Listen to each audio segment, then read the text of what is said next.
L'eau, on sait, on l'a autour de chez nous aussi sur Terre. Vanessa Pimenta, je ne sais pas si j'ai bien prononcé votre nom, Vanessa Pimenta, disons-le à la française, et, qui travaille dans un autre laboratoire de l'université PSL qui s'appelle SPCI Paris. Là, on est plutôt du côté de la physique et chimie. SPCI, ça veut dire École supérieure de physique et chimie industrielle de la ville de Paris. Autre partenaire que je n'ai pas cité avant, et de cette initiative.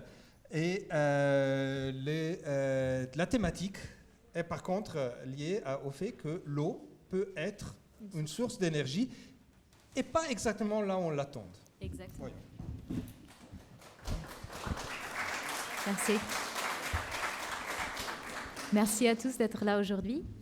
Donc effectivement, je suis au laboratoire de l'Institut des matériaux poreux de Paris et je suis enseignante à l'ESPCI et je représente aujourd'hui le DIM Mater, qui est en fait un domaine d'intérêt majeur, et notre but est de produire ou de découvrir des nouveaux matériaux qui sont biocompatibles et durables. Et donc je vais vous parler un petit peu de l'énergie, et tout d'abord l'eau. Je vous présente ici le cycle naturel de l'eau que nous connaissons tous, et donc on sait que l'eau, elle va s'évaporer. Elle va former des nuages et puis elle va revenir à la mer par le biais de neige, aux pluies et puis par les sols ou les rivières. L'eau, elle revient à la mer. Et elle est déjà une source d'énergie, puisque aujourd'hui, on peut déjà avoir l'énergie des vagues, on peut déjà récolter cette énergie, l'énergie des barrages, qui est déjà la plus connue, et puis un petit peu à côté, qu'on connaît peut-être un peu moins, l'eau en tant que système de refroidissement pour les centrales thermiques. Mais est-ce que vous avez déjà imaginé un système, un cycle fermé où l'eau, elle va devenir du gaz et le gaz, il va devenir de l'eau. Et tout ça dans un cycle fermé en produisant de l'énergie. Eh bien ça, c'est possible. Vous avez là 2 points d'interrogation. C'est possible grâce aux matériaux qu'on va développer dans mon laboratoire. Donc, prochaine slide. Donc, ces matériaux sont les Metal Organic Frameworks, ou MOF. Et ce sont donc des matériaux hybrides qui sont constitués de 2 parties de nature différentes. Donc on a les unités de construction inorganiques, les unités de construction organiques. Donc on peut voir là, les boules jaunes sont donc soit des ions métalliques isolés, soit des clusters, soit des chaînes. Et puis on a les unités organiques qui sont donc des molécules organiques, soit des acides carboxyliques, les phosphonates ou des molécules azotées. Et la subtilité de cela, et qu'on va pouvoir avoir les molécules organiques qui sont reliées, qui vont relier les unités inorganiques entre elles. Donc c'est des ponts. Et une fois qu'ils sont ensemble, on va avoir une structure tridimensionnelle qui est cristalline et poreuse. Et c'est justement à ces pores qu'on va s'intéresser, puisqu'ils seront donc l'environnement, les réacteurs pour les réactions chimiques qui vont avoir lieu. Donc si on revient à notre cycle, donc la première partie du cycle qui sera de transformer l'eau en gaz, cela va être possible grâce à nos matériaux, comme je vous disais tout à l'heure. Et donc, voilà, par rapport à cela, c'est possible grâce à cette réaction, ça s'appelle le Overall Water Splitting, c'est rien d'autre que l'électrolyse de l'eau, et en particulier la photoélectrolyse de l'eau, donc sous rayonnement solaire. Et donc, notre matériau, il est bâti à partir de cuivre, et une fois qu'il est irradié, on va avoir l'eau qui va donc se transformer en gaz. Donc on a l'eau qui va produire des protons, des électrons, de l'oxygène, et puis ces protons qui vont donc produire de l'hydrogène. Donc ça, le plus important, c'est que ça se déroule dans l'eau, et on a donc besoin de matériaux qui sont stables dans l'eau. Et vous pouvez voir par ces clichés de microscopie électronique à balayage qu'après une semaine dans l'eau, nos matériaux, ils restent stables. C'est-à-dire ces cristaux, ils n'ont pas changé d'allure, on a toujours la même morphologie. Donc ça, c'est très important. Si on pense maintenant en termes de performance, donc on peut voir dans cette image que notre matériau, sous irradiation UV, il va produire environ 10 millimoles de gaz par gramme de notre matériau. C'est-à-dire on a environ 3 millimoles d'oxygène pour environ 6 millimoles d'hydrogène. Et ça, sur plusieurs cycles. C'est ça les courbes en plusieurs couleurs. Donc ça reste stable au cyclage. Et là, vous me dites, oui, mais 10 millimoles, ça semble assez petit. Eh bien, si on se rapporte au matériau de référence, donc le graphe en bas, on a une performance qui est comparable, puisque les matériaux de référence, on a pour 12 millimoles.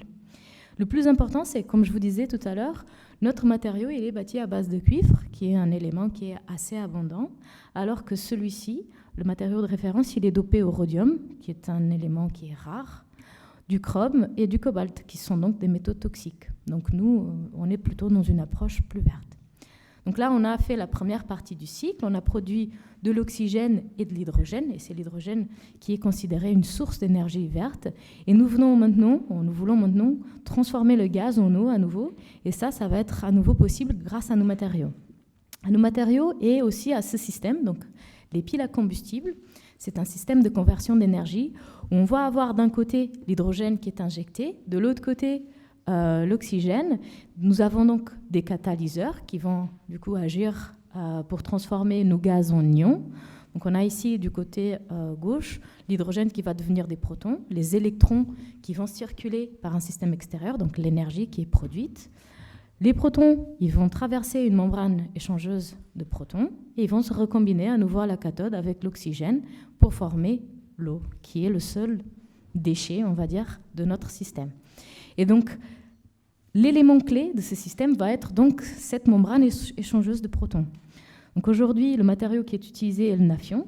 C'est un matériau qui est assez onéreux. C'est un polymère fluoré, donc il n'est non biosourcé et non biocompatible.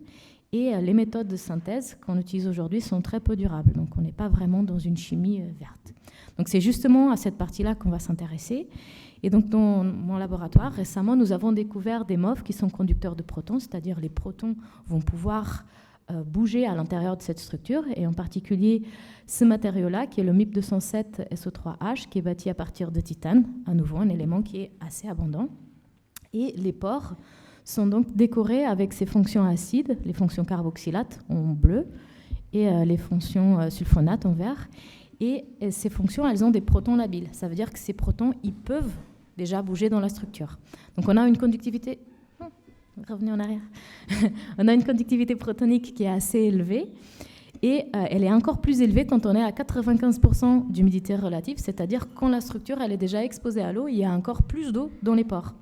Et donc là, on a des valeurs qui arrivent déjà dans la même gamme que le Nafion. Mais comme tout à l'heure, je vous disais, ce système, on a besoin d'une membrane, alors que là, on part du matériau poudre en bulk. Donc c'est ça qu'on fait maintenant dans mon équipe en particulier, qui est le développement de membranes MOF polymères à partir de polymères qui sont biosourcés ou hydrosolubles. Donc actuellement, nous travaillons avec du chitosane, qui est un polymère qui est issu des carapaces des crevettes, mais on peut également avoir d'autres sources, comme par exemple l'acide alginique, qui est issu des algues. Donc là, vous avez une membrane qu'on a produite dans mon laboratoire. On a 10% de notre matériau pour 90% de chitosane. C'est un film qui se tient tout seul, avec des très bonnes propriétés mécaniques. On peut le plier, l'enrouler, l'étirer sans qu'il s'abîme. Et puis, on a commencé à faire donc des études de conductivité protonique. Les résultats, ils sont assez encourageants, mais on reste encore loin de ce qui est attendu pour atteindre la performance du Nafion. Donc, on y travaille. Et puis, on vous attend à l'ESPCI pour venir développer avec nous l'énergie du futur. Voilà, merci beaucoup.